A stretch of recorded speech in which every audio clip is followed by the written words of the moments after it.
Basiliscus was Byzantine emperor from 475 to 476. A member of the House of Leo, he came to power when Emperor Zeno had been forced out of Constantinople by a revolt. Basiliscus was the brother of Empress Aelia Verina, who was the wife of Emperor Leo I.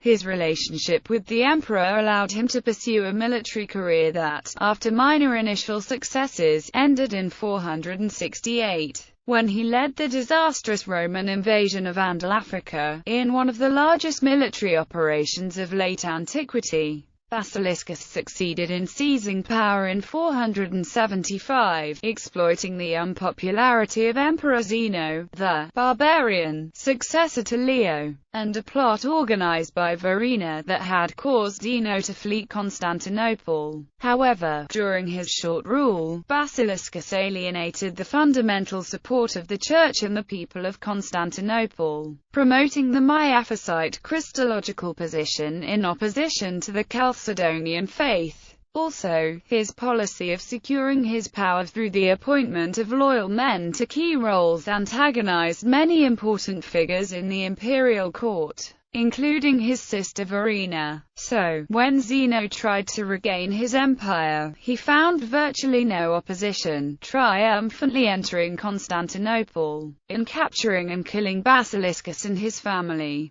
The struggle between Basiliscus and Zeno impeded the Eastern Roman Empire's ability to intervene in the fall of the Western Roman Empire, which happened in early September 476. When the chieftain of the Heruli, Odoacer, deposed Western Emperor Romulus Augustus, sending the imperial regalia to Constantinople. Zeno had just regained his throne, and he could only appoint Odoacer Dux of Italy, thereby ending the Western Roman Empire. Origins and early career. Likely of Balkan origin, Basiliscus was the brother of Aelia Verina, wife of Leo I.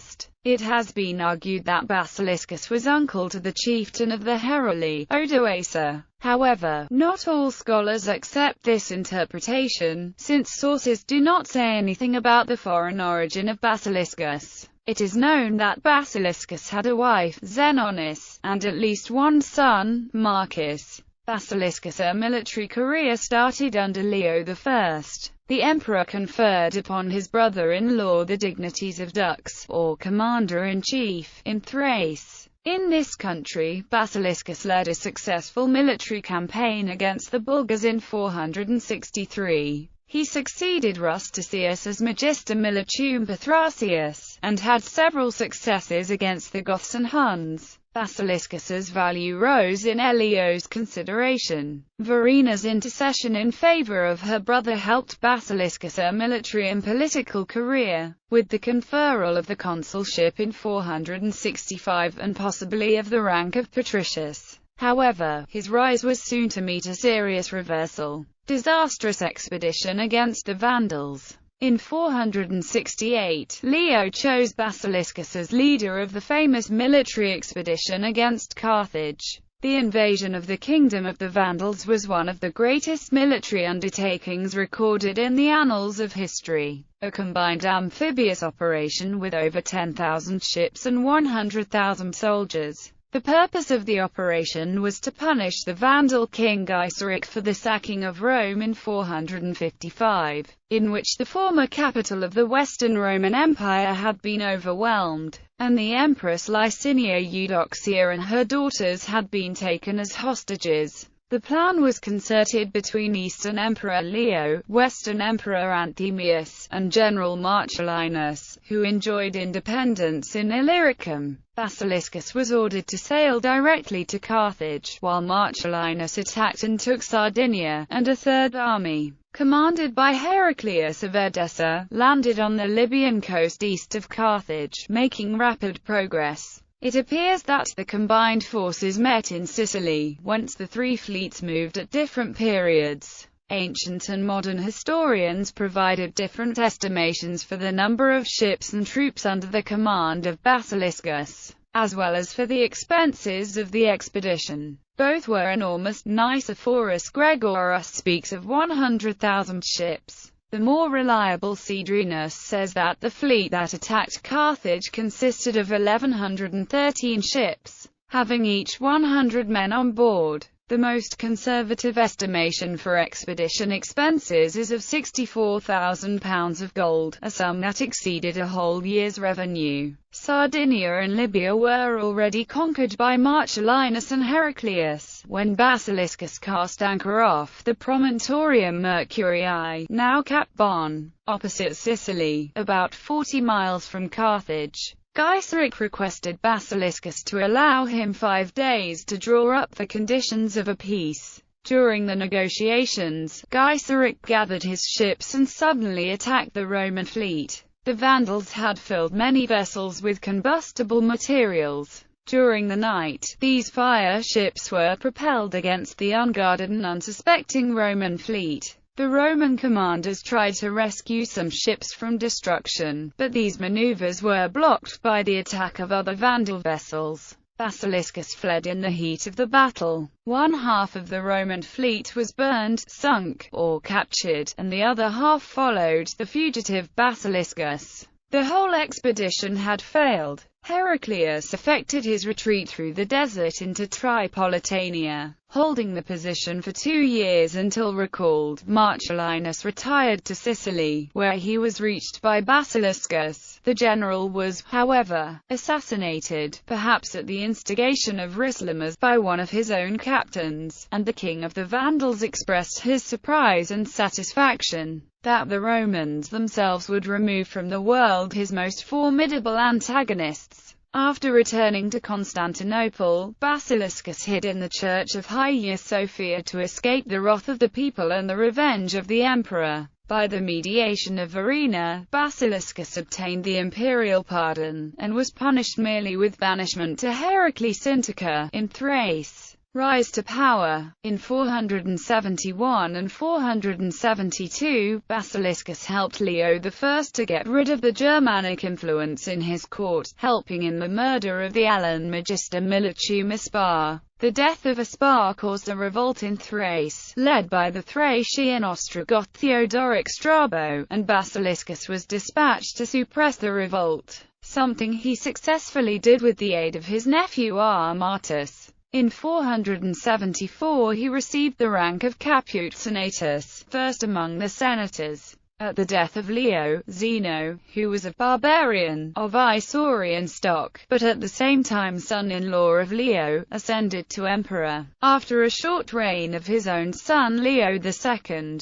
The barbarian origins of the emperor caused antipathy towards Zeno among the people of Constantinople. Furthermore, the strong Germanic portion of the military, led by Theodoric Strabo, disliked the Isaurian offices that Leo I brought to reduce his dependency on the Ostrogoths. Finally, Zeno alienated his fellow Isaurian general Ilus, who was bribed by Basiliscus. In the middle of the conspiracy was Verina, who fomented a popular revolt against the emperor. The uprising, supported by Theodoric Strabo, Ilus and Armatus, was successful, and Verina convinced the emperor to leave the city. Zeno fled to his native lands, bringing with him some of the Isaurians living in Constantinople, and the imperial treasury. Basiliscus was then acclaimed as Augustus on 9 January 475 at the Hebdomone Palace, by the palace ministers and the Senate.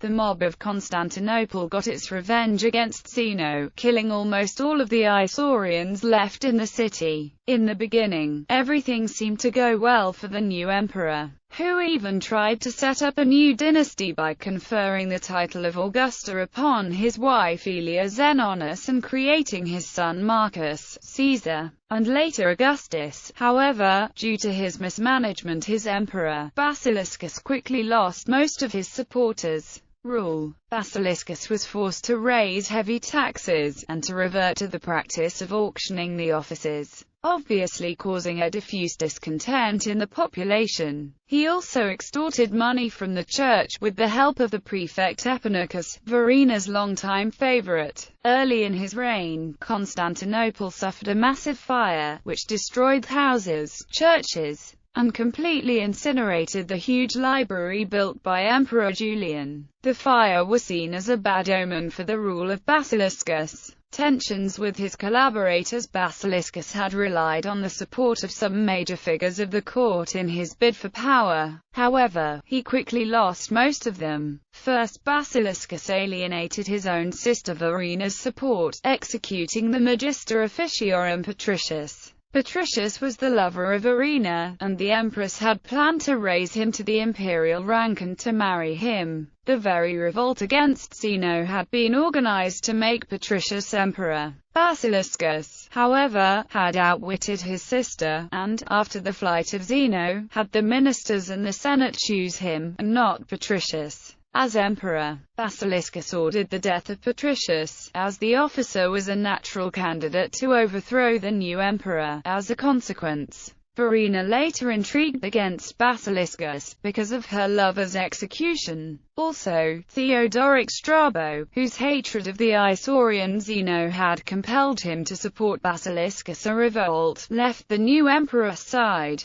Basiliscus had in fact raised his own nephew Armatus, who was rumored to be also the lover of Basiliscus, a wife, to the rank of Magister Militum, the same that Strabo held. Finally, the support of Ilus was most likely wavering, given the massacre of the Isaurians allowed by Basiliscus. Religious controversies. In that time, the Christian faith was shaken by the contrast between Miaphysites and Chalcedonians. These were two opposing Christological positions. The Chalcedonians claimed that Christ had both human and divine natures, while the Miaphysites claimed he had only one single united nature. The Council of Chalcedon, convoked by Emperor Marcian in 451, had ruled out Miaphysitism, with the support of the Pope in the west and many bishops in the east. However, the Miaphysite position was still strong. The two Miaphysite patriarchs, Timothy Aelurus of Alexandria and Peter the Fuller of Antioch, were deposed. From the beginning of his rule, Basiliscus showed his support for the Miaphysites. Zacharias Scholasticus reports how a group of Egyptian Miaphysite monks, having heard of Emperor Elio's death, had moved from Alexandria to Constantinople to petition Zeno in favor of Timothy, but at their arrival in the capital, they found the newly elected Basiliscus instead. The Magister Officiorum Theoctistus, the former physician of Basiliscus, was the brother of one of the monks. So the delegation obtained an audience with Basiliscus, and, with the support of Theoctistus and of the empress, they convinced Basiliscus to recall from exile the banished Miaphysite patriarchs. Basiliscus reinstated Timothy Aelurus and Peter the Fuller to their sees, and by persuasion of the former issued a circular letter to the bishops calling them to accept as valid only the first three ecumenical synods, and reject the Council of Chalcedon. All bishops were to sign the edict. While most of the eastern bishops accepted the letter, Patriarch Acacius of Constantinople refused, with the support of the population of the city, clearly showing his disdain towards Basiliscus by draping the icons in Hagia Sophia in black. Fall and death. Soon after his elevation, Basiliscus had dispatched Ilus and his brother Trochandus against Zeno, who, now in his native fortresses, had resumed the life of an Isaurian chieftain. Basiliscus, however, failed to fulfill the promises he made to the two generals. Furthermore, they received letters from some of the leading ministers at the court, urging them to secure the return of Zeno, for the city now preferred a restored Isaurian to a Miaphysite whose unpopularity increased with the fiscal rapacity of his ministers. During his operations in Isauria, Ilus took Zeno's brother, Longinus, prisoner and kept him in an Isaurian fortress, because he thought he would have great influence over a restored Zeno. He changed sides and marched with Zeno towards Constantinople in the summer of 476. When Basiliscus received news of this danger, he hastened to recall his ecclesiastical edicts and to conciliate the patriarch and the people. But it was too late. Armatus, as Magister Militum, was sent with all available forces in Asia Minor, to oppose the advancing army of the Isaurians. But secret messages from Zeno, who promised to give him the title of Magister Militum for life and to confer the rank of Caesar on his son, induced him to betray his master. Armatus avoided the road by which Zeno was advancing and marched into Isauria by another way. This betrayal decided the fate of Basiliscus. In August 476, Zeno besieged Constantinople. The Senate opened the gates of the city to the Isaurian, allowing the deposed emperor to resume the throne. Basiliscus fled to sanctuary in a church, but he was betrayed by Acacius and surrendered himself and his family after extracting a solemn promise from Zeno not to shed their blood. Basiliscus, his wife Aelia Xenonis and his son Marcus were sent to a fortress in Cappadocia, where Zeno had them enclosed in a dry cistern, to die from exposure. Basiliscus had ruled for 20 months. He is described by sources as a successful general, but slow of understanding and easy to deceive.